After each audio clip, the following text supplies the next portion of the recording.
Do a little dance. Oh, little dance, little dance, little dance, little dance. I gotta get myself hyped up for today because I'm not really feeling like filming a podcast. I do not feel like filming a podcast today, which means it is the most important day to film a podcast. I once heard someone say that when taking an ice bath or when taking a cold shower, yes, there might be a ton of health benefits. It might make you feel better. It might heal your muscles. It might heal your brain. It might get rid of sickness. But he said, even if it did nothing for your health, if ice baths, if cold showers did nothing for your health, I would still take them because it's the act of telling your body who's in charge. It's the act of your reminding your body that your mind is in charge. And actually, I remember who said it. It was Ryan Holiday. And that always stuck with me. So any health benefit that I get from a cold shower is just a bonus. And because I've done cold showers, I've gone to the gym, I've done all these hard things when I didn't want to do them, here's another hard thing that I can show up and do. It's a podcast, and I'm actually a minute in and I feel great. So welcome back to the show, Respectfully Inspired with Ozzy Films, episode 34. It is about time. The title is Why Time is a Reflection of Love. This is something I've been thinking about a lot, and I like to start off every episode with my why behind the show, which is I want to inspire you to invest in soul wealth. So most people measure success by wealth metrics, which are money, possessions, achievements, status, etc. Things that can be measured in numbers. You can measure money in dollars. You can measure status in followers. You can measure achievements by dream house, dream car. The goal of my podcast is to change the way you measure success to soul wealth metrics, which are the quality of your relationships and the quality of your memories. These things are a little bit harder to put numbers on, but you will know when they're good because when they are good, it generally aligns with you being happy. Good relationships generally aligns with being happy. So that's the mission of my podcast, Soul Wealth. Episode 34, Solo, Why Time is a Reflection of Love. The first point is that time is a reflection of love. Why? You will give the most time to the things that you love most. That's why people generally spend the most time with their family, with their girlfriend, with their friends they love the most. Your time will naturally reflect how much you love someone. And this is almost true in all cases. The friends you care about the most, you will make the most time for. The friends you care about the most, you will call them the most, aka giving them your time. I know that almost everyone listening to this has had a moment where one friend calls them and they're too busy to answer that call. And another friend calls them 30 seconds later and all of a sudden they can make the time. It's because time is a reflection of love. You give the most time to the people you care about most. However, there are a couple outliers. One that comes to mind is you love your parents. Most people love their parents, but when they go off to school, when they move out of the house, they generally can't spend as much time with their parents, although they're probably someone they love most in the world. A reverse example of this is maybe you have a job and you work with someone every single day. You spend a ton of time with them, but you don't actually enjoy them that much. So there's a couple outliers where time is not a reflection of love. But generally, when it's up to our choosing, when it's our free will, such as answering a call, hanging out with people, making plans, going on trips and adventures, time is a direct reflection of love. You make the most time for the people you love the most. Now, this also goes for things. Where your heart is, there your time will be as well. If you love work more than people, then you will spend a lot more time working. And it's not to say, I would say most people will spend more time working than they will with people because they need to make an income, because they want to chase their dreams. But it does go to show, I used to be a workaholic. I was addicted to work. I loved work because I had this dream of getting 1 million subscribers. And even now, I'm still a little bit of a workaholic, and I like that about myself. But I'm constantly reminding myself, what do I love most? And I always conclude that I love people more than work. So I go, why am I spending so much time working when I could spend time with people? And there's this book called The 5 Regrets of the Dying, and it's from this nurse who worked with dying hospital patients. Her name's Bronnie Ware, I believe. And one of the biggest deathbed regrets is not spending more time with the people you love. No one ever on their deathbed, I've heard this from doctors, I've heard this from nurses, I've heard this from people working in funeral homes.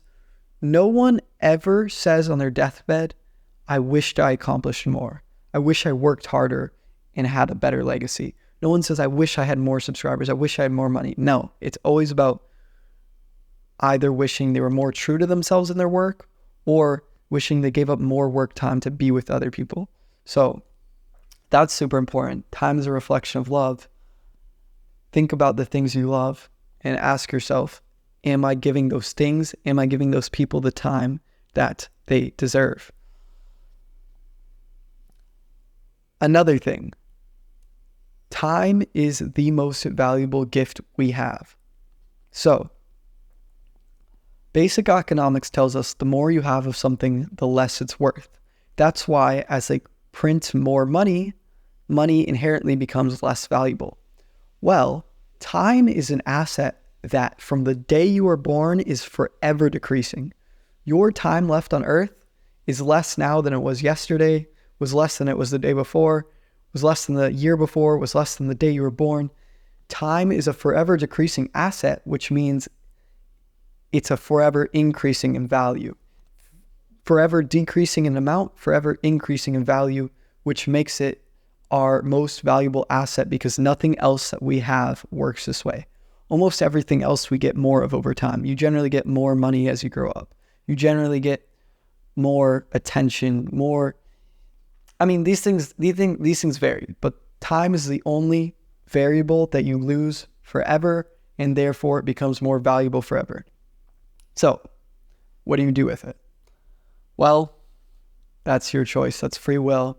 But I constantly hear people who are in my world, people who are entrepreneurs, people who want to make the next big thing, creators, workaholics. They always say, I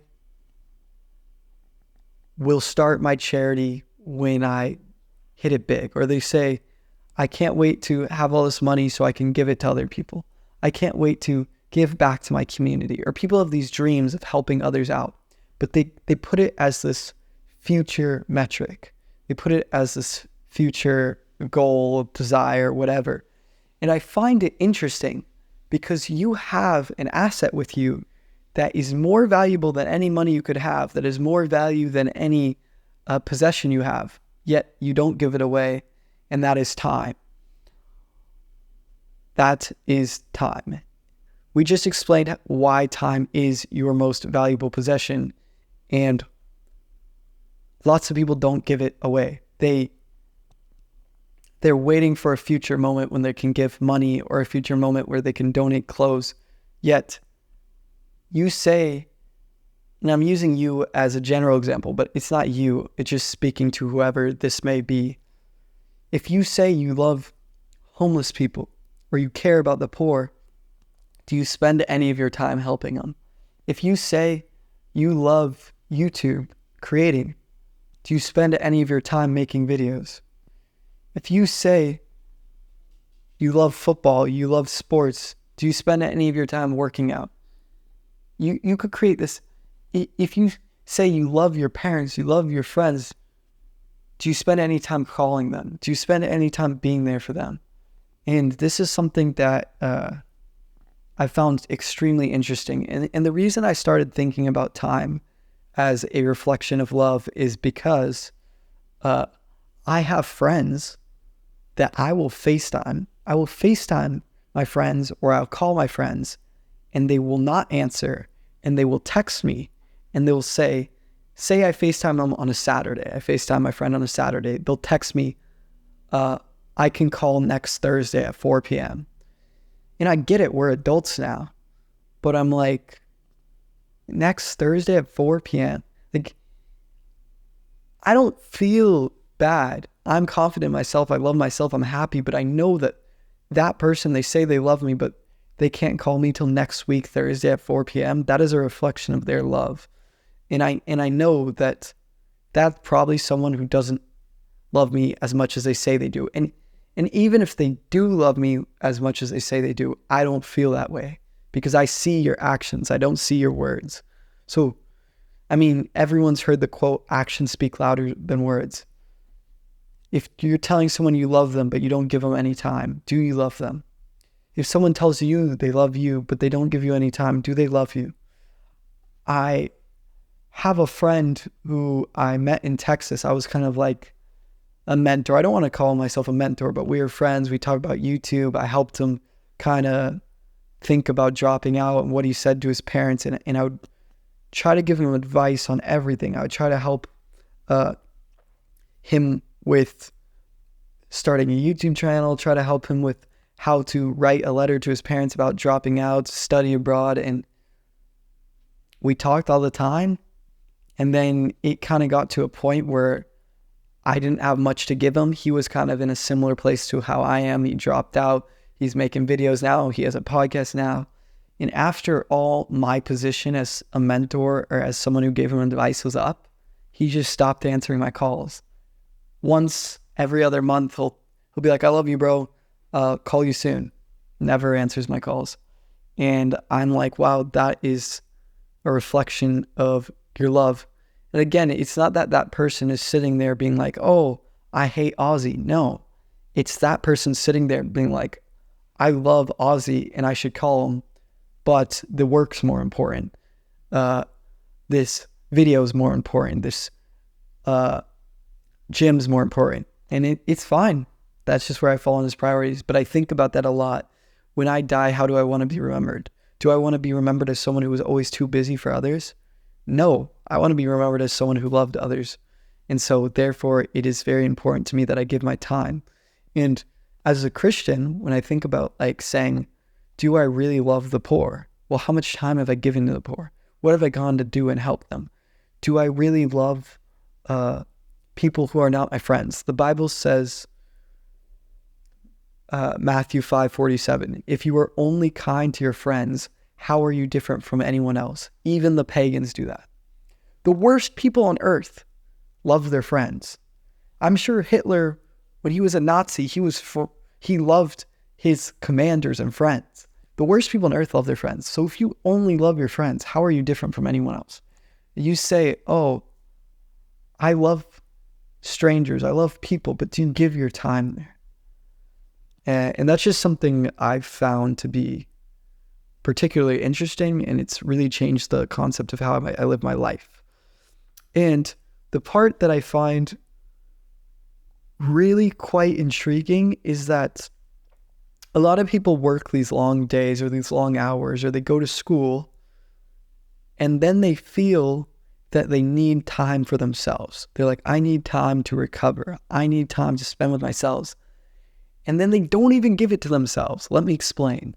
We live in the attention economy. All these apps, Instagram, Facebook, YouTube, Netflix, even Spotify, or wherever you're listening right now, they compete for your attention. All these apps compete for your attention. Netflix, TV. And these people go, I need time for myself. And then they spend it on Netflix, or they spend it on Instagram, or they spend it on Facebook. And that time that you spend there, you're not even giving it to yourself. You're not even saying, hey, let me listen to my own thoughts. You're saying, hey, you take my thoughts. Let me consume what you're doing. Let me see what Facebook's up to. Let me see what Netflix is up to. Let me see what YouTube is up to.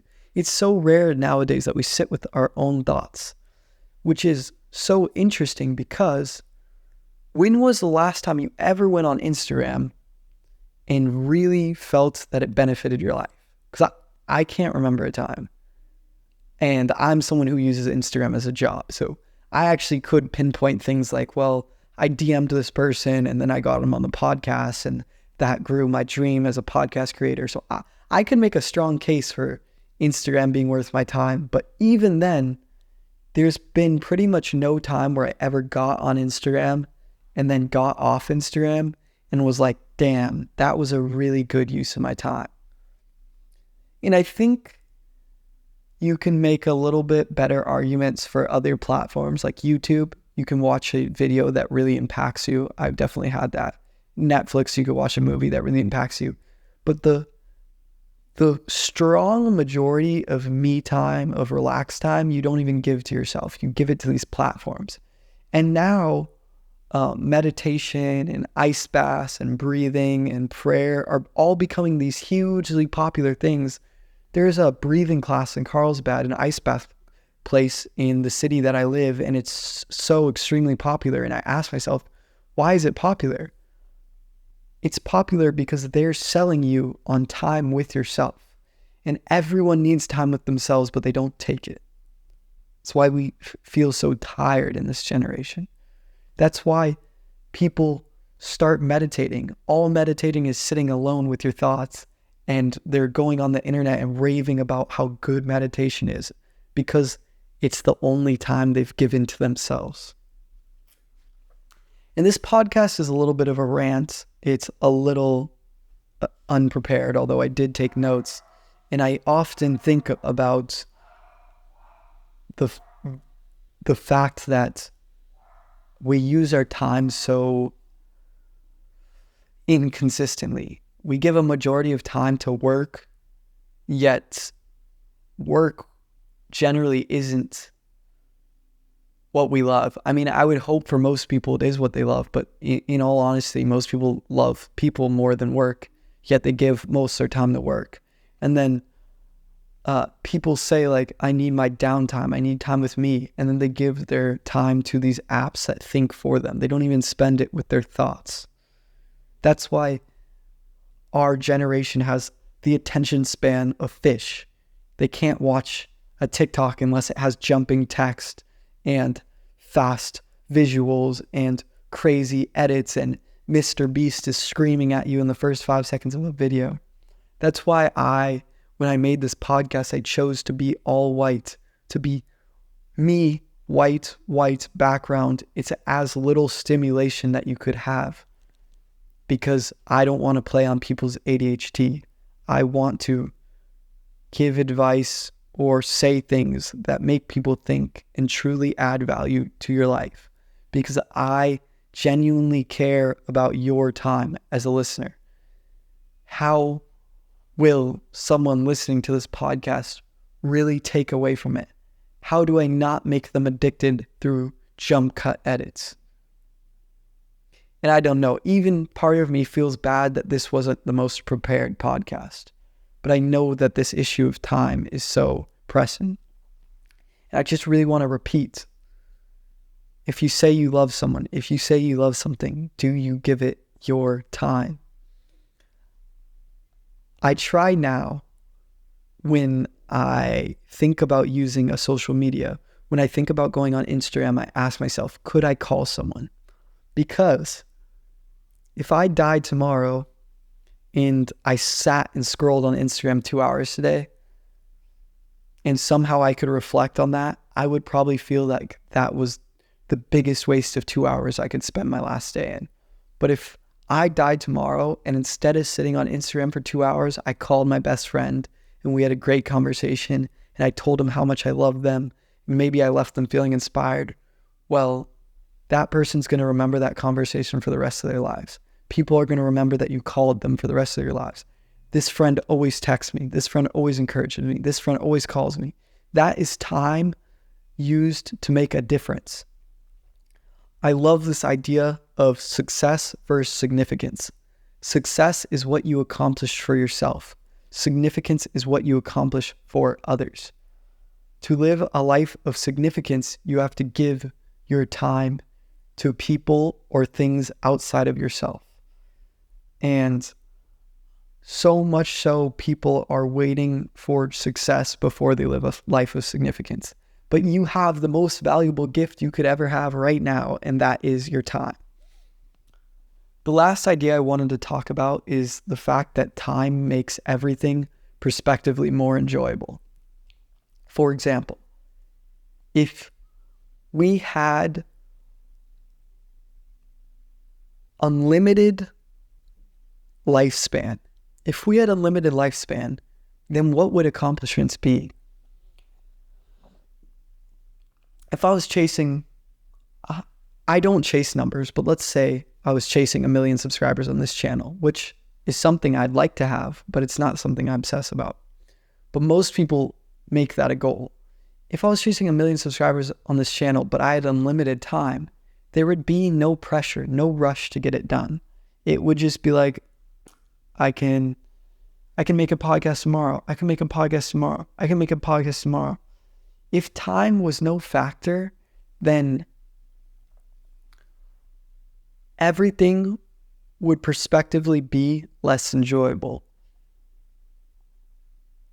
Have you ever been out with a friend or a girl you like, and it gets later and later in the night and you're so tired, but you stay in the moment because you know that when you go home and go to sleep,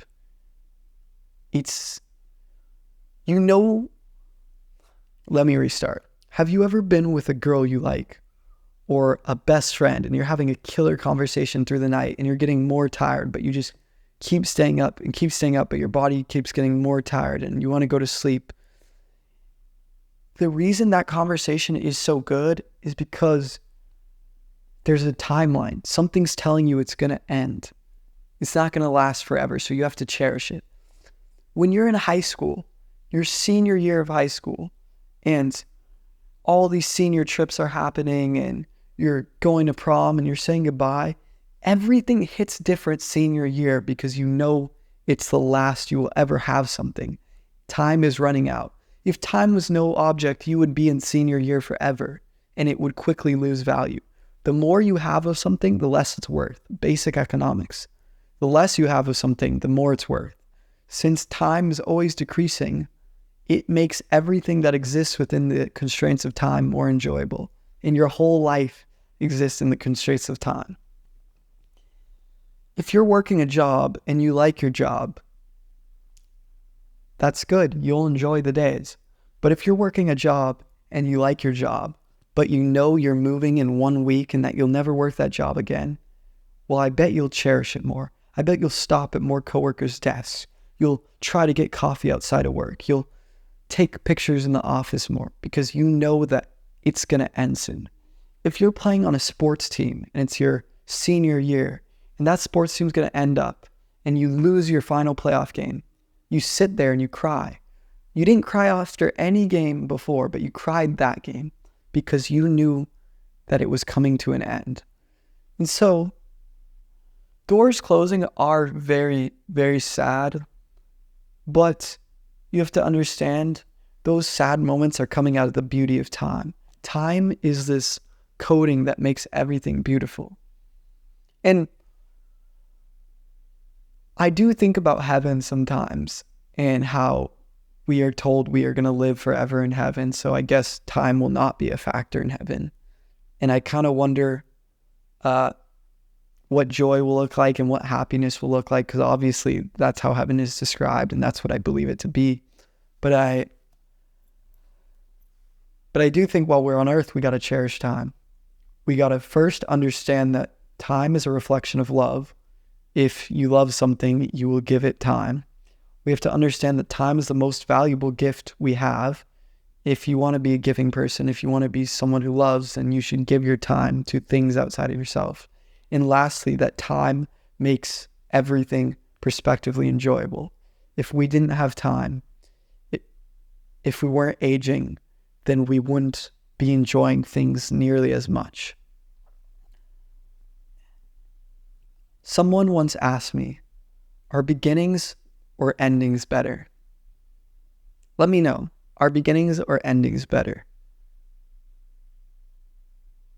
I think for myself, I want to say beginnings. I feel like beginning seems like the obvious answer. It seems like the right answer. Beginning, You don't know what lies ahead. You don't know the adventure, but endings are really, really beautiful because when something's ending, you'll never appreciate it as much as either when it's ending or when it's over. It's so interesting. But yeah, today's episode was a bit off the dome. I hope you appreciated it. It's short and sweet. I hope something about it resonates with you. And I hope that you can really reflect on this idea. And please, if you love someone, call them, spend time with them, hang out with them. Please, if you love something, do it, spend time with it, invest in it, and understand that time is running out. Whatever position you are in life, whether you're a kid in high school, enjoy it. It's not going to be that way forever. If you're on a sports team, enjoy it. It's not going to be that way forever. Me sitting in front of this podcast, even if I didn't want to show up today, maybe one day I won't be filming this podcast. I mean, I know for sure that I'll die one day. So I got to cherish this. And I'm young.